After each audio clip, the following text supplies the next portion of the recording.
Assalamualaikum warahmatullahi wabarakatuh. Sobat RH sekalian, jumpa lagi kita di channel yang keren ini. Keren cadas ya. Sobat RH sekalian, kemarin Anies Baswedan datang di acara Syarikat Islam ya. Milad Syarikat Islam yang ke-117, tidak tanggung-tanggung. Tapi rupanya miladnya itu tanggal 16 Oktober. Jadi dimajukan satu pekan sebelumnya, karena pada tanggal 16 Oktober itu Gubernur DKI sudah pasti tidak bisa kemana-mana, karena dia akan ada acara dengan panitia pelepasan purna tugas Anies ya. Jadi sekarang dimajukan dari 16 Oktober ke 10 Oktober, 9 Oktober ya. Tapi sebenarnya 16 Oktober. Tadi sudah kita dengarkan ya. Nanti akan kita dengarkan pidato Anies Baswedan ya. Dahsyat men. Pengertian dahsyat men itu sebenarnya kalau saya ingin mengatakan pidato Anies itu, sebenarnya kalau dibilang hebat-hebat banget juga enggak juga. Anies jenis orang yang berpidato itu seperti Pak Jimli Asyidiki, yaitu cenderung datar, tidak meledak-ledak ya. Kemudian cenderung bertutur, bercerita dengan bahasa yang terukur ya, dengan bahasa yang enak didengarkan sesungguhnya. Jadi mendengarkan dia bercerita, jadi bukan berorasi sesungguhnya. Jadi gayanya enggak seperti Habib Rizik. Kalau Habib Rizik ngomong apapun, awal-awal pasti ada yang kenceng gitu ya. Karena memang kemampuan para da'i ini dalam melakukan orasi luar biasa. Habib Bahar juga begitu, pelan-pelan. Tetapi sebagai sebuah standar ya, apa yang dilakukan Anies itu ya, kalau kita mau bandingkan, pasti lebih baik lah dari Presiden Jokowi ya. Kalau kita mau frankly speaking, kenapa? Ya tadi saya katakan ini kan soal bukan ingin mendiskreditkan Presiden Jokowi. Kemampuan literasi Anies tentu jauh lebih baik dibandingkan Presiden Jokowi karena latar belakang pendidikan juga. Ya, Anies kita tahu bahwa selain dia tamat dari S1 UGM, dia juga menyelesaikan master dan doktoralnya di Amerika Serikat. Jadi spending time 6 tahun di Amerika Serikat. Jadi wajar kalau dia punya literasi yang lebih baik. Karena kesempatan sekolah yang lebih banyak ya. Apalagi ilmunya juga bermacam-macam. S1-nya manajemen, S2-nya public policy, S3-nya ilmu politik. Jadi wajar ya. Jadi saya kira saya tidak ingin mendegradasikan Presiden Jokowi, tapi wajar kalau soal literasi, kemampuan referensi ini Anies bisa lebih unggul di sana ya. Jadi itu sesuatu hal yang biasa saja. Tapi kalau singa panggung, singa podium ya sama Habib Rizik, Habib Bahar ya nggak ada apa-apanya ya.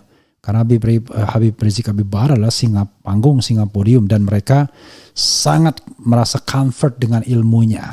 Karena mereka bicara dalam spektrum keilmuan dia yang sangat mumpuni. Kalau Anies Baswedan sebagai pejabat kan harus ngomong apa aja. Tapi kelebihan Anies adalah dia juga ngomong tanpa teks. Ya, ngomong tanpa teks. Dan dia berusaha mengingat-ingat angka, karena ketika bicara di Syarikat Islam itu dia bicara tentang ekonomi ya, tentang UMKM ya, UIMKM ya, usaha usaha mikro, kecil dan menengah ya.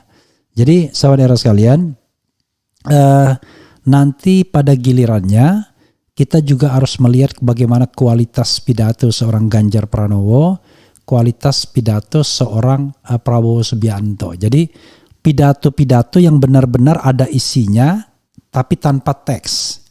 Sekadar perbandingan, dan nanti biar adil kan begitu, nanti kita muat. Tapi kalau pidato sambutan dengan teks dan lain sebagainya, atau cuma sekedar pidato yang tidak ada isinya ya, wah itu menurut saya kita tidak bisa apple to apple. Jadi Anies berusaha mengisi pidato di depan Syarikat Islam ini dengan mengkontekstualisasikan apa yang dia kerjakan dengan apa yang dilakukan Syarikat Islam yang lebih banyak bergerak di usaha-usaha kecil dan menengah, usaha mikro kecil dan menengah. Karena sebenarnya ketika Syarikat Islam ini menjadi sebelumnya Syarikat Dagang Islam, memang motif paling utamanya adalah bagaimana meningkatkan ekonomi umat ya, ketika dibangun oleh Haji Saman Hudi. Tapi kemudian dia menjadi gerakan politik. Kalau tidak salah, Syarikat Islam ini adalah salah satu yang pertama kali mengucapkan Indonesia merdeka ya. Jadi perkumpulan Syarikat Islam ini ya yang langsung menuntut Indonesia merdeka. Nah, coba kita sedikit bacakan sebelum nanti Sobat Era sekalian pengen lihat apa yang disampaikan oleh Anies Baswedan mengenai Syarikat Islam dan bagaimana dia berpidato. Ya kalau saya katakan lebih baik, jauh lebih baik dari Jokowi, bukan saya ingin mendegradasikan Presiden Jokowi ya, tetapi justru kita harus bahagia mendapatkan calon-calon presiden yang jauh lebih baik, paling tidak dalam satu aspek tertentu dibandingkan incumbent. Jadi jangan baper juga ya kan. Karena kita harus mendapatkan pemimpin yang harus jauh lebih baik dari pemimpin yang sebelumnya. Karena harusnya sunatullah, harusnya Jokowi lebih baik dari SBY, SBY lebih baik dari Megawati, Megawati lebih baik dari Gus Dur, Gus Dur lebih baik dari Habibie, Habibie lebih baik dari Pak Harto, Pak Harto lebih baik dari Bung Karno. Kan harusnya begitu sunatullahnya. Tetapi tentu kita tidak bisa linear begitu ya. Tapi kalau misalnya kita mendapatkan pemimpin yang jauh lebih baik, ya tentu kita harus syukuri karena berarti regenerasi kepemimpinan kita jauh lebih baik ya, jauh lebih sehat, jauh lebih regeneratif ya. Oke, sahabat Era sekalian, coba kita sedikit tengok apa itu Syarikat Islam ya. Jadi Syarikat Islam disingkat SI atau Syarikat Islam dahulu bernama Syarikat Dagang Islam, memang disingkat SDI ya. Didirikan pada tanggal 16 Oktober, benar kan? 1905 oleh Haji Saman Hudi. 16 Oktober itu adalah terakhir Anies Baswedan ya. SDI merupakan organisasi yang pertama kali lahir di Indonesia. Oke. Pada awalnya organisasi yang dibentuk oleh Haji Saman Hudi dan kawan-kawan ini adalah perkumpulan pedagang-pedagang Islam yang menentang politik Belanda, memberi keleluasan masuknya pedagang asing untuk menguasai komplar ekonomi rakyat pada masa itu. Pada kongres pertama SDI di Solo tahun 1906, namanya ditukar menjadi Syarikat Islam pada tanggal 10 September 1912. Berkat keadaan politik dan sosial pada masa tersebut, Hos Cokro Aminoto menghadap Notaris B. Terkuile di Solo untuk membuat Syarikat Islam sebagai badan hukum dengan anggaran dasar SI yang baru ya, 1912 ya. Kemudian mendapatkan pengakuan dan disahkan oleh pemerintah Belanda pada tanggal 14 September 1912. Hos Cokro Aminoto mengubah yurisdiksi SDI lebih luas yang dulunya hanya mencakup permasalahan ekonomi dan sosial ke arah politik dan agama untuk menyumbangkan semangat perjuangan Islam dalam semangat juang rakyat terhadap kolonialisme dan imperialisme pada masa tersebut. Selanjutnya karena perkembangan politik dan sosial SI bermetamorfosis menjadi organisasi gerakan yang telah beberapa kali berganti nama, yaitu Sentral Syarikat Islam disingkat CSI tahun 1916, Partai Syarikat Islam PSI ya, bukan Partai Solidaritas Islam, Solidaritas Indonesia tahun 1929, Syarikat Islam SI tahun 1973 karena keluar dari Majelis Tankim ke-33 tahun 1972 di Majalaya dan pada Majelis Tahkim Kongres Nasional ke-35 di Garut tahun 2003. Namanya diganti menjadi Syarikat Islam disingkat SI. Sejak kongres tersebut, eksistensi dan pergerakan Syarikat Islam yang masih ada dan tetap bertahan hingga sekarang disebut Syarikat Islam Indonesia. Sejak Majelis Tahkim ke-40 di Bandung pada tahun 2015 telah mengukuhkan Dr. Hamdan Zulfa SHMA sebagai Ketua Umum Lajna Tanfiziyah. Melalui keputusan tertinggi organisasi tersebut, Syarikat Islam kembali ke khitanya sebagai gerakan dakwah ekonomi ya. Oke. Tentang kapan tanggal berdirinya Syarikat Dagang Islam memiliki beberapa versi tergantung siapa pendirinya pertama kali. Berdasarkan pendapat Saman Hudi yang dia sampaikan pada tahun 1955 kepada Tamar Jaja, Muktamar Jaya dan tertulis pada majalah Daulah Islamiyah nomor 1 Januari 1957. Dia mengatakan bahwa SDI sendiri telah dia lahirkan pada tanggal 16 Oktober 1905. Akan tetapi bila mengikuti versi bahwa pendiri SDI adalah Tirto Adi Suryo, ya, maka SDI dimulai sejak rapat perdana pada tanggal 27 Maret 1909 di kediamannya yang berada di Buitenzorg, ya. Meskipun begitu, organisasi ini baru secara resmi berdiri pada saat dua cabang telah terbentuk di Batavia dan Buitenzorg pada tanggal 5 April 1909. Sebelumnya Suryo sendiri telah mendirikan Sarekat Priai pada tahun 1906 yang bertujuan menampung kaum priai pribumi dan mendirikan study fund atau lembaga bantuan dana pendidikan yang terpusat di Betawi untuk memajukan pribumi. Jadi sahabat era sekalian, itu tadi ya. Jadi kalau kita patokannya Haji Samanhudi, ya inilah yang diperingati oleh Syarikat Islam sekarang di bawah kepemimpinan Hamdan Zulfa. Jadi sahabat era sekalian, tentu kita berharap Syarikat Islam banyak memberikan sumbangan kepada bangsa ini, ya. Walaupun gerakannya lebih pada berorientasi kepada ekonomi, ya, pengembangan ekonomi umat, tetapi tentu tidak lepas dari perpolitikan yang ada. Dan saya membayangkan Syarikat Islam tentu akan menjadi salah satu motor penggerak, ya, dalam pencalonan Anies Baswedan sebagai presiden dan wakil presiden. Bayangan saya begitu, ya. Jadi baik secara langsung maupun secara tidak langsung. Dan sekali lagi memang inilah konsekuensi, ya, dari semangat yang ada di wing kanan dalam spektrum politik Indonesia yang selama masa pemerintahan Presiden Jokowi 2 periode seperti diabaikan, ya kan? Indonesia ini dibangun oleh dua wing besar, wing Islam kanan dan wing nasionalis di kiri, ya. Jadi kalau wing kanan terus ke kanan itu bisa jadi kelompok ekstrim kanan. Kalau kiri terus bisa jadi kelompok ekstrim kiri. Karena itu yang kita butuhkan kanan moderat dan kiri moderat. Maka kemudian jadilah Indonesia, ya, jadilah mereka berdialog, jadilah Pancasila. Tetapi sekali lagi pada masa pemerintahan Presiden Jokowi terasa sepertinya kiri dominan dan kanan terkapar. Kira-kira begitu, ya. Jadi jangan heran semangat antitesis terhadap pemerintahan Presiden Jokowi adalah semangat kanan. Jadi itu adalah sunatullah, ya, hal yang masuk akal saja karena tidak bisa dibohongi. Ketika semangat Presiden Jokowi lebih pada tengah kiri, maka semangat oposisional pasti tengah kanan. Itu sunatullah. Demikian pula sebaliknya, dan biasa saja segala sesuatu itu dipergilirkan dalam kepemimpinan, dan ini hal yang menurut saya, ya, kita pahami sebagai sesuatu yang tidak perlu kita perdebatkan lebih lanjut. Sahabat era sekalian, persisnya pidato Anies Baswedan, dengarkan ini yang satu ini. Wassalamualaikum warahmatullahi wabarakatuh.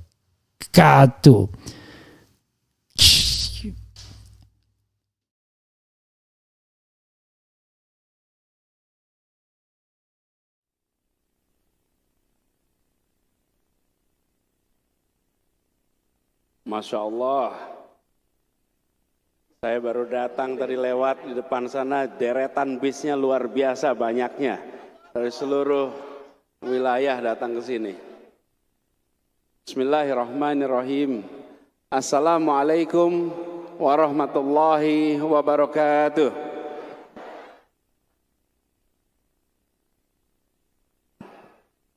Alhamdulillah. Alhamdulillahilladzi arsala rasulahu bil huda wa dinil haq liyudhhirahu 'ala dini kullihi wa kafa billahi syahida. Asyhadu an la ilaha illallah wa asyhadu anna Muhammadan abduhu wa rasuluh. Allahumma shalli ala sayyidina Muhammad wa ala alihi wa ashabihi ajmain. Amma ba'du. Yang terhormat Wakil Ketua DPR Republik Indonesia Bapak Dr. Rahmat Gobel, yang saya hormati, yang kita banggakan, abang saya Presiden Lajnah Tanfiziyah Syarikat Islam, Profesor Dr. Hamdan Zulfa. InsyaAllah beliau selalu diberikan kesehatan, dipanjangkan umurnya, dimudahkan dalam seluruh kegiatan dakwahnya. Yang saya hormati Ketua Dewan Pusat Syarikat Islam Bapak Ahmad Fahrizal, Ketua Majelis Syar'i Syarikat Islam Kiai Haji Sodikun, juga Sekjen Lajnah Tanfiziyah Syarikat Islam, ini juga sahabat saya Bang Ferry Juliantono, Wakil Presiden Lajnah Tanfiziyah, ini tokoh Betawi, budayawan Betawi kita, Bang Sam Haezi. Yang saya hormati Direksi Bank Syariah Indonesia Bapak Anton Soekarna, juga para ketua Syarikat Islam wilayah se-Indonesia yang hadir bersama di sini, hadirin hadirat rahimakumullah. Alhamdulillah, kita bersyukur kepada Allah Subhanahu wa taala. Ibu kota Jakarta, Masjid Istiqlal, pusat-pusatnya Indonesia hari ini mendapatkan keberkahan karena ribuan datang dari berbagai penjuru Indonesia memasuki Jakarta untuk sebuah tabligh akbar. Kita bersyukur Allah Subhanahu wa taala diberikan nikmat sehat bisa menjadi saksi bagaimana Syarikat Islam kembali mewarnai ibu kota kita hari ini. Syarikat Islam sebagai organisasi pertama yang muncul 1905 di saat pada masa itu membangun organisasi seperti ini adalah sesuatu yang unik, aneh. Pada waktu itu SI hadir membawa kebaruan. Syarikat Islam perjalanannya panjang, 97 tahun, bukan 97, 117 tahun. 117 tahun bukanlah waktu yang singkat. Dan selama 117 tahun ini jejaknya luar biasa. Saya ingin sampaikan pada semua, organisasi yang punya usia panjang biasanya cenderung menengok ke belakang. Syarikat Islam usianya 117 tahun, tapi Syarikat Islam belumlah organisasi tua. Syarikat Islam harus memandang ke depan bahwa Syarikat Islam masih punya masa pengabdian, masa pemberian manfaat bagi kemajuan umat yang panjang di hari-hari ke depan, di tahun-tahun ke depan. Karena itu 117 ini disyukuri sebagai babak periode di mana Syarikat Islam menjadi bagian penting dari umat. Tapi ke depan insya Allah di bawah kepemimpinan Profesor Dr. Hamdan Zulfa, Syarikat Islam akan mengambil peran yang makin penting lagi di Indonesia dan umat Islam ke depan. Takbir! Allahu Akbar! Yang dibahas hari ini saya dengar banyak yang terkait dengan perekonomian. Ini adalah aspek yang harus kita perkuat. Dan sesungguhnya Syarikat Islam sudah memikirkan ini ketika dulu menjadi Syarikat Dagang Islam. Pada saat itu sudah melihat kekuatan ekonomi sebagai aspek yang harus ditumbuhkan. Kami di Jakarta berpandangan yang sama. Di DKI Jakarta kita mengikhtiarkan membesarkan yang kecil tanpa mengecilkan yang besar. Yang kecil harus besar, tapi yang besar makin besar juga. Dengan begitu semua bergerak, semua tumbuh. Di Jakarta ini, Bang Hamdan, sebelum ada approach baru yang punya izin usaha mikro kecil, itu hanya 58.000 yang punya izin usaha. IUMK namanya, izin usaha mikro kecil. Kenapa sulit berkembang? Satu, dibatasi aturan zonasi. Kalau bukan zona usaha, tidak mendapatkan izin usaha. Nah, puluhan ribu ibu rumah tangga punya usaha di rumahnya. Bikin catering, bikin makanan, bikin segala macam. Mereka tidak punya kantor khusus di rumahnya. Mau mengajukan kredit, mau mengajukan pinjaman, semua membutuhkan izin usaha. Pemerintah tidak mengeluarkan izin usaha karena bukan di daerah untuk usaha. Ini namanya pemerintah menutup pintu struktural untuk kemajuan. Alhamdulillah sekarang di Jakarta seluruh wilayah diizinkan untuk mendapatkan tempat izin usaha mikro dan kecil di Jakarta. Takbir, Allahu Akbar. Karena kalau itu tidak dibuka, yang kecil tidak bisa tumbuh. Tidak bisa tumbuh. Yang kedua, akses pasar. Bapak Ibu sekalian, akses pasar itu semua usaha mikro itu perlu pengantaran, perlu delivery. Jalan Jenderal Sudirman, Jalan Tamrin, itu dulu Jalan Tamrin pernah ditutup, tidak boleh untuk motor. Kalau tidak boleh untuk motor itu artinya apa? Pengantaran pesanan dari rumah-rumah itu ke kantor-kantor tidak bisa jalan. Satu hari di Jalan Jenderal Sudirman jumlah pengantaran menggunakan motor jumlahnya 500.000. Per hari 500.000. Seluruh Jakarta delivery per hari 14,5 juta delivery per hari.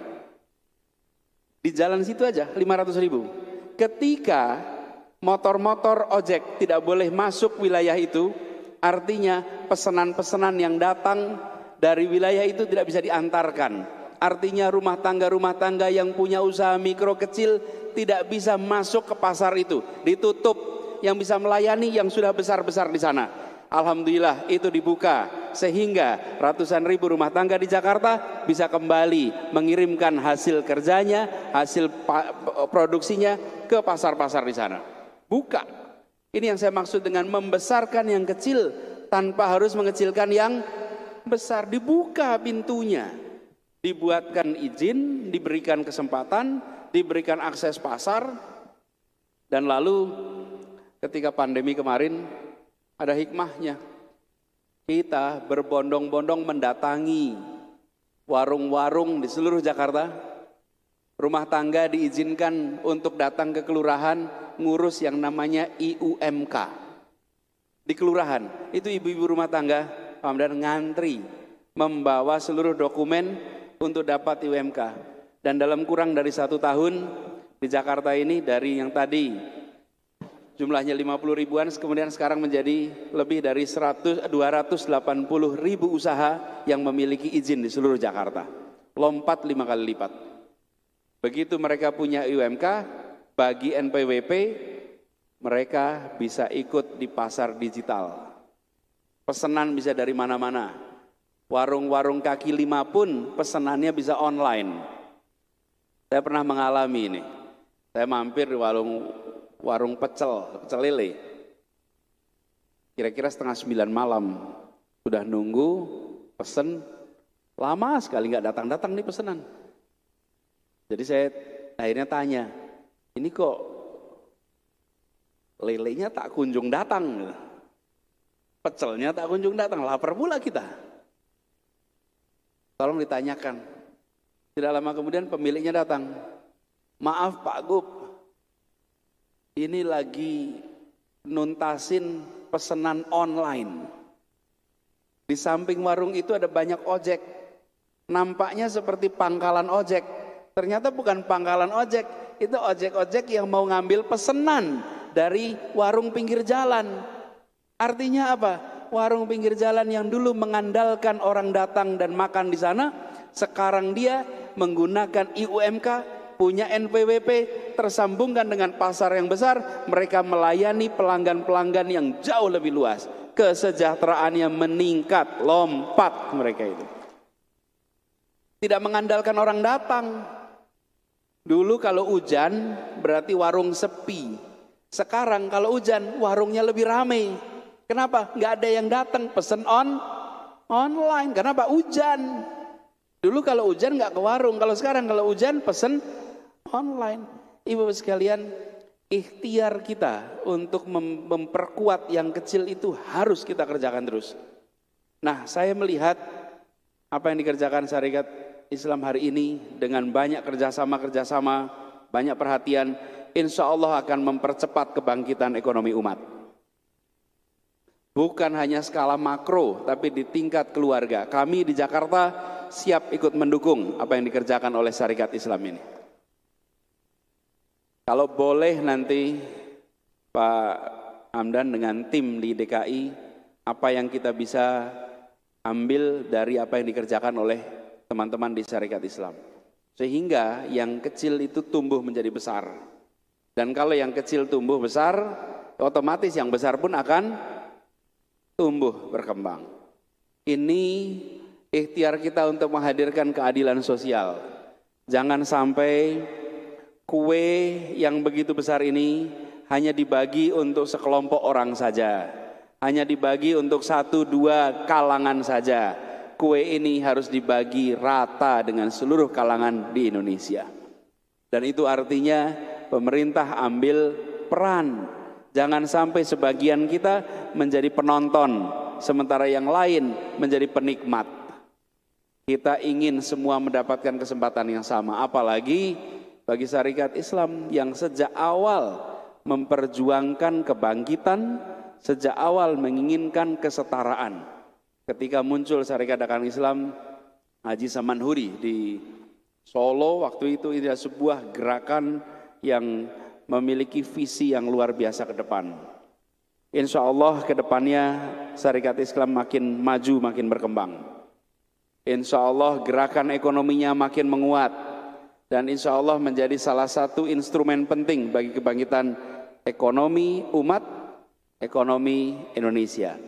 Dan bila ekonomi umat itu tumbuh, ekonomi Indonesia otomatis akan tumbuh karena porsi besarnya ada di sini.